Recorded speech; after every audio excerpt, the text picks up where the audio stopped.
चिल्लाई गोपीसोना धर गोपुर आम आखनी विश्वनाथ उठाई तो वहीटा ब्लॉग आम करते पारलाम ना।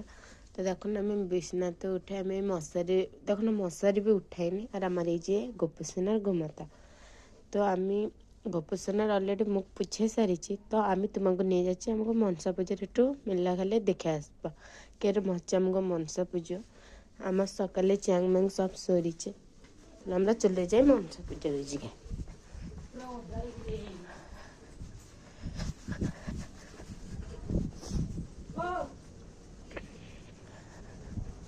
দেখতে পাচ্ছেন পুরা প্যান্ডেল।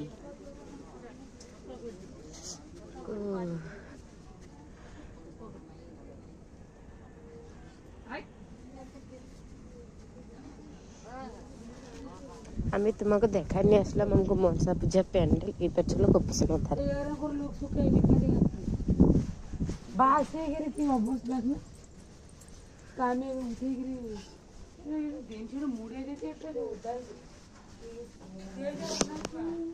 আমি এখনো পূজা भी দিইনি। আমাকে আগে গোপীসোনার উঠাই দি গোপীসোনার সেবা করব তারপরে বিছানাটা উঠাবো। তো আমি গোপীসোনার জলের বোতলগুলো বের করে দিই। গোপীসোনার আমি জল খাতে দিইনি তো এখন দেবো জল খাতে।